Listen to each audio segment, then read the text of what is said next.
Selamat datang. Mari ngopi sambil meracik renungan penuh makna mendalam. Kawan ngopi, manusia adalah makhluk yang tercemar. Kenyataan pahitnya, kita terpaksa masih menjadi orang asing bagi diri kita sendiri.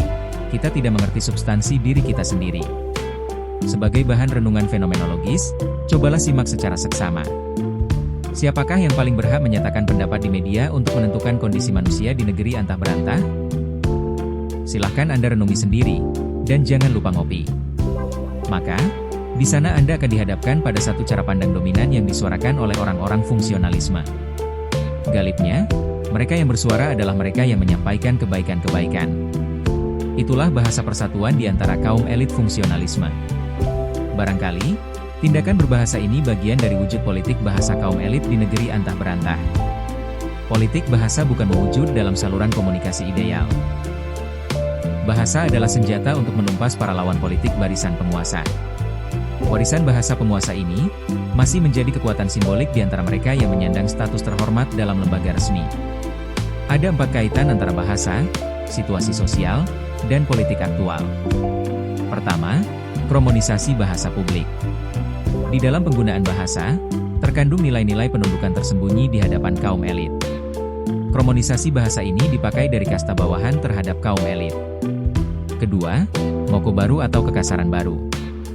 Bahasa ini sebagai antitesis dari kromonisasi bahasa. Bahasa ini dipakai kaum elit terhadap kasta bawahan yang dianggapnya ancaman. Kata-kata yang sering kita dengar adalah ganyang, gebuk, pelintat-pelintut, omon-omon, dan sebagainya. Ketiga, netralisasi simbol-simbol revolusioner.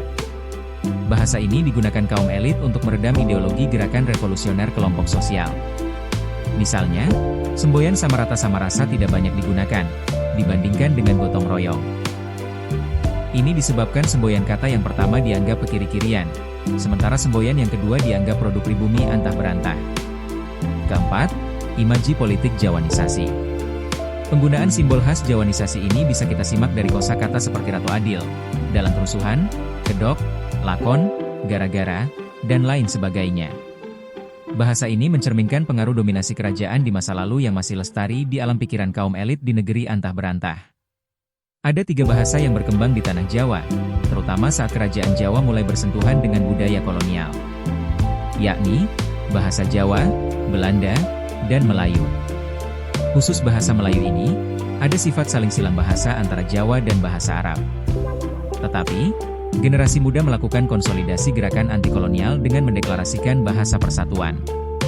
Pada Kongres Pemuda tahun 1926, Muhammad Tabrani sebagai ketua panitia Kongres adalah seorang penggagasnya. Muhammad Tabrani berasal dari ibu kota Madura, yakni Pamekasan.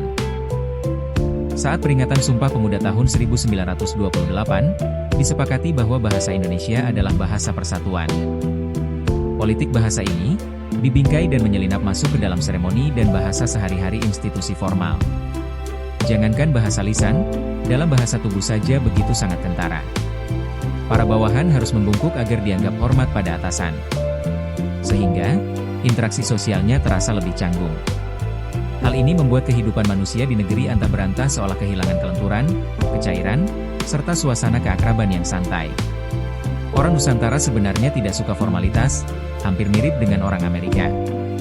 Terlihat dari gaya berpakaian ketika ke kampus. Anehnya, suasananya jenuh dan membosankan karena praktik formalitas.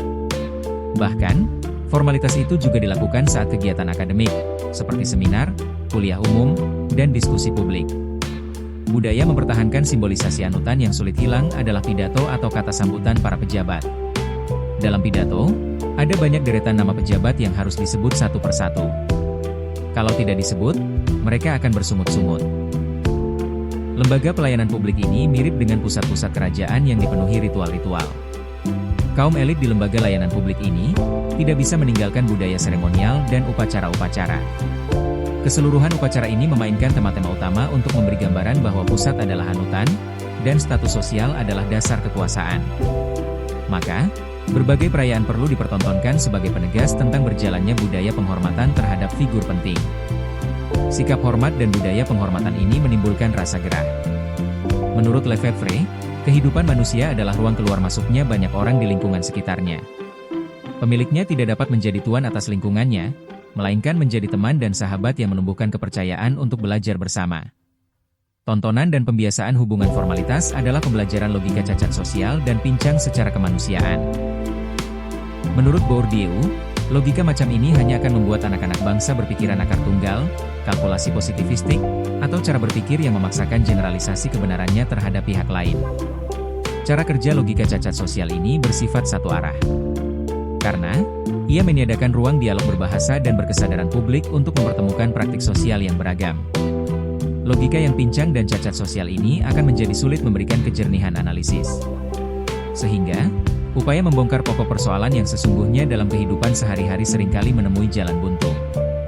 Para perumus dan penentu kebijakan di negeri antah berantah ini akan gagal membedakan antara proses dan substansi akar masalahnya. Mereka dengan mudahnya menyamaratakan antara keinginan penguasa dan rakyat, antara harapan publik dan harapan kelompok otoritas. Pada ujungnya, kebijakan yang mereka buat hanya menyisakan pencemaran publik sepanjang masa.